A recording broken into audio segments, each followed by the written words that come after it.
Today we're going to discuss glazing our bisque pottery. So we have made our coil pot. It has dried out sufficiently. I fired it in the kiln. The kiln has reached a temperature to take out all the moisture from our pottery, and now it is permanent. So if I wet this down, it's going to keep its shape. If I drop it, it is going to break. It is now a permanent vessel. Whereas before, if even if your clay was completely dried out but not yet fired and you wet it down, it would have kind of turned back into wet clay and eventually into mush. So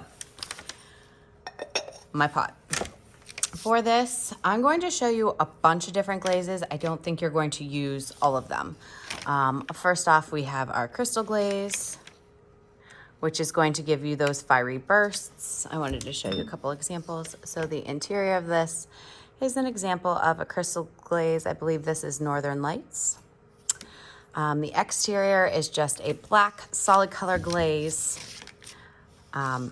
In this case, I'm going to use the Midnight Blue. This is black.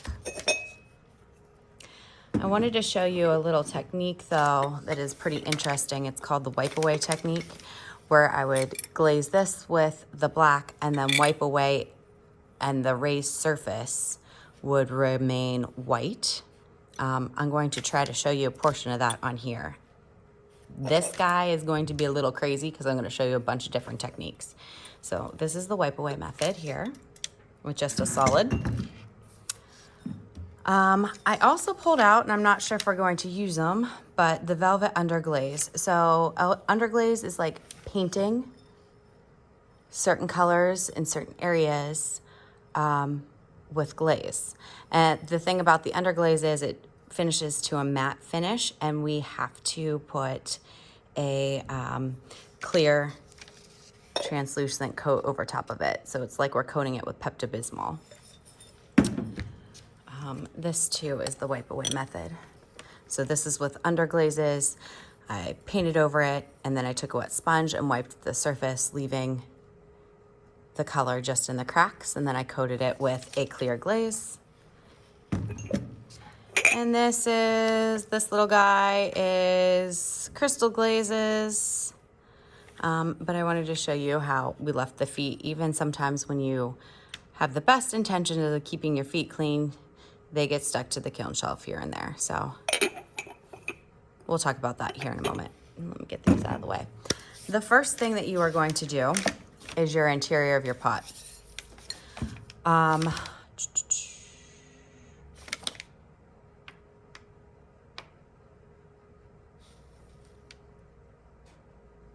think I'm going to do the interior of my pot with the Jungle Gems. So this is a burst glaze, and we are going to do the pour method. You are going to need to have some glaze brushes handy for this. These have been sitting for a little bit of time here, so you're probably going to want to stir them up. Those little kitty litter specks in there are what give you those crystal bursts. Okay, so I'm literally going to pour this in. Not a ton, but enough.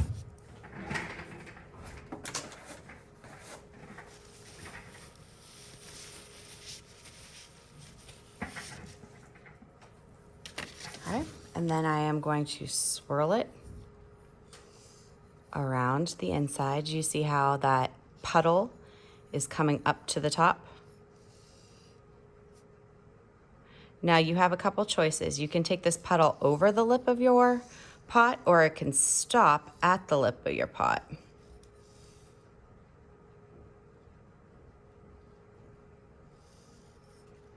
going to take it up to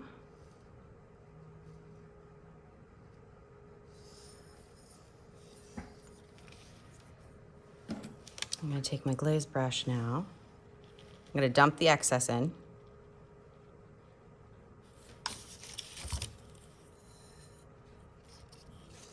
And I'm going to take my glaze brush and make sure I've gotten it all the way up to the top edge of my pot.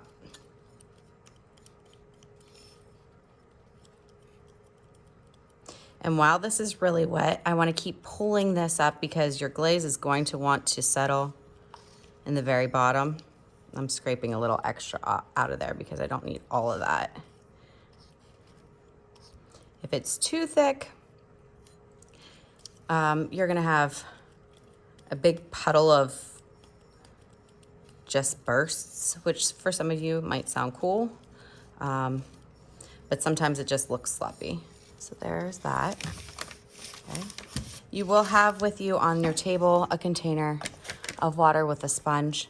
So it is very important, like it has always been every time we've done glazes, that we do not mix this brush into another container of glaze, that it's thoroughly cleaned before it goes into another container, because we don't want to mix compounds and minerals and have an explosion in the kiln. Now, if you look here, I did get some glaze where I didn't want it. Easy. I take my sponge and wipe it right off. I have literally washed an entire pot off before because I didn't like how the glaze turned out. So not a big deal. Wipe it off. All right. So that's step one. Now this could be, your interior could be a crystal glaze or it could be a solid. Either one of these big containers are fine for your interior. Step two, I'm going to use this Midnight Blue. Clean my brush out real good. You're probably gonna wanna have paper towels handy.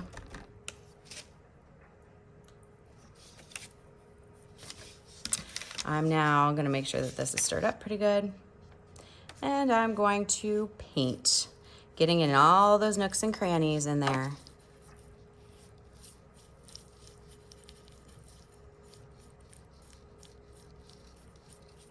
All the way around and the bottom. And you need 2 good coats. So if you notice, it starts, this Bisque-ware clay is very dry. It starts pulling all that moisture out really quickly. It dries fairly fast.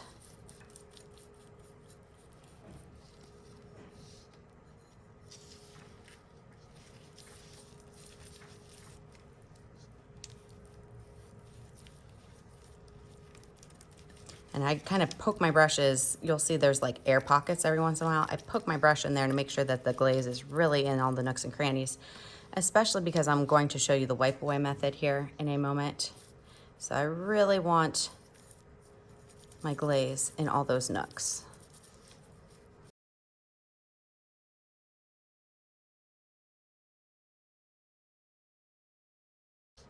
Now I'm painting my feet this Midnight Blue. I could do a different color if I wanted to, but you'll notice how I'm kind of leaving the top, or I should say the very bottom of them, blank.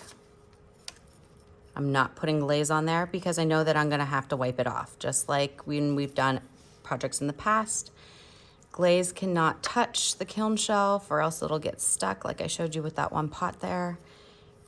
Even if you clean it up, sometimes it gets stuck. And just drips down. So I'm gonna do another real good quick coat here.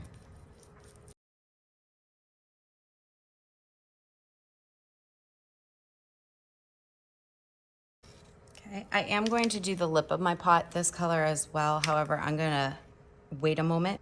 Actually, I'm gonna let that dry for a moment. I'm gonna move on to the lid and come back to it. All right, lid. So I can put this on stilts for you in the kiln. I'm gonna do all of this, that Midnight Blue.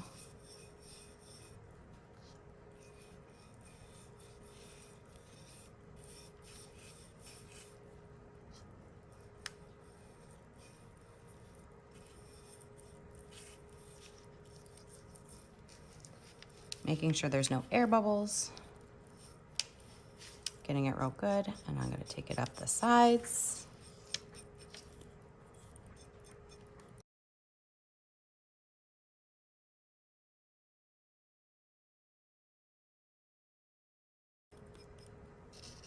And I'm going to let that dry for a moment.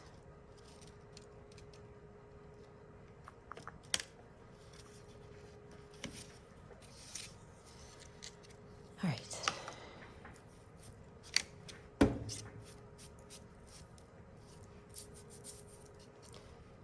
Now that this has been setting for a moment, you see that a lot of it has been soaked up. I'm gonna take my sponge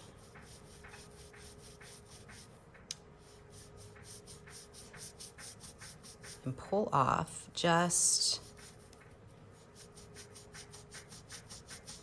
this area in here with these decorative coils. You're gonna probably have to clean your sponge out a lot with this. Not probably, you are going to have to clean out your sponge a lot. Now this is a technique you do not have to do. You could glaze the outside blue, call it a day. However, if some of you wanted to do this, I wanted to show you how. This is going to take you a little longer.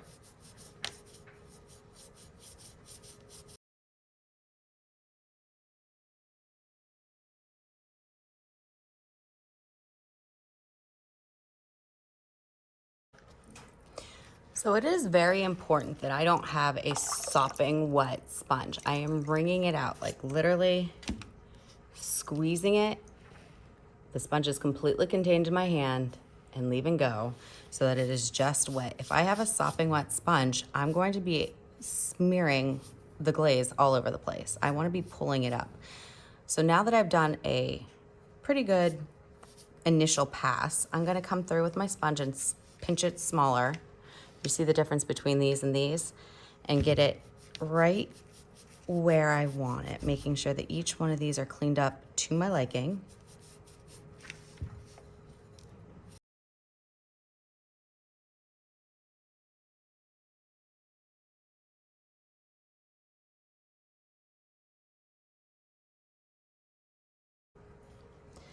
And while I have my sponge clean, I'm just gonna go ahead and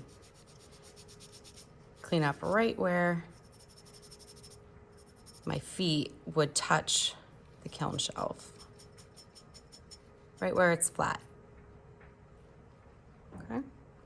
Now if I've accidentally pulled some glaze off somewhere that I didn't want to, no big deal. Just get your glaze brush, touch it up. Okay, I'm gonna go ahead and do the rim real quick. And just a pulling inward motion. My brush is almost horizontal.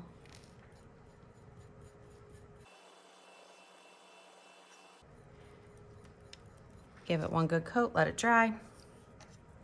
Make sure that your glazes meet each other.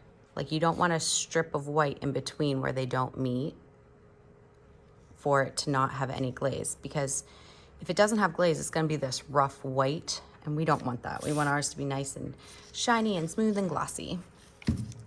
What will give us that rough white are these under glazes. Now, I have not used these in years, but I have done some cool things with them in the past. So for this, you might need a smaller brush. If that's the case and you get an actual paintbrush, please make sure it gets cleaned out very well. And you are literally going to paint this on.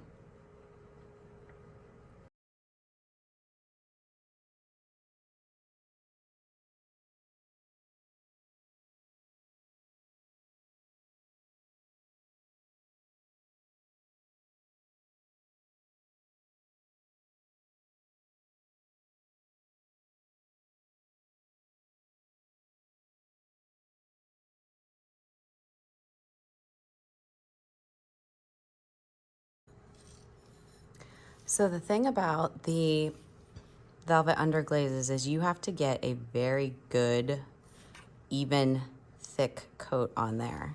So go through once you've painted everything and just make sure that there's no visible white and that it looks very even, like there's not visible streaks, because do you see right here how there's, like, do you see how they're streaking right there a little bit? That would definitely translate, oops, I lost the center, when we fired in the kiln. Now, if that bothers you that I lost the center, You could carefully with your brush try to dig it out and put some of the midnight blue back in there, but honestly, I'm not even going to concern myself with it.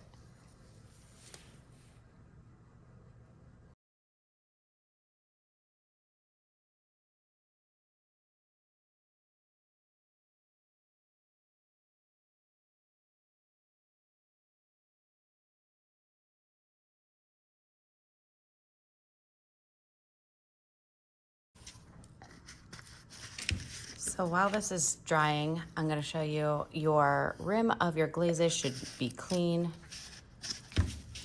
The lid should screw back on correctly. If they don't, something's wrong. Fix it. Take your sponge when it's time to clean up and just wipe the rim of these glazes for me, please, before you put the lid back on. And I'm gonna let this dry for a moment and then come back to it. All right, so we are pretty close to dry. I have cleaned out my water container. And the last step is the clear transparent. The clear transparent glaze is going to coat everything and it's going to look pink. It's gonna look like we've coated this in Pepto-Bismol. The only area that needs this clear transparent glaze are the velvet underglazes because they're a matte finish, which means that there's no shine. We want to give it some shine. And I'm going to take one of my glaze brushes, maybe this guy, stir it up some.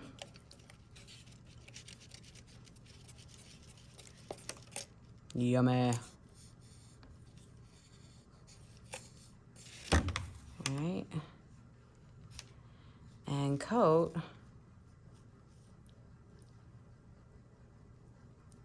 any area that I had my velvet underglaze. If I get a little bit on the blue, that's not a problem. It's not a big deal.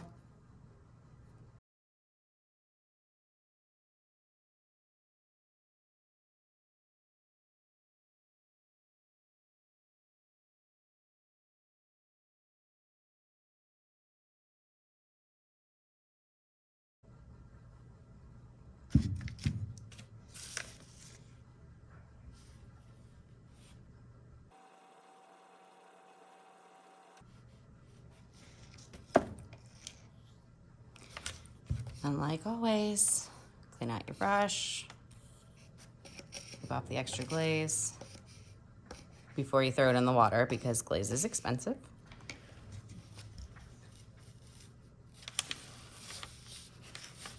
Wipe the edge of your container, close it up, return it to the clay table.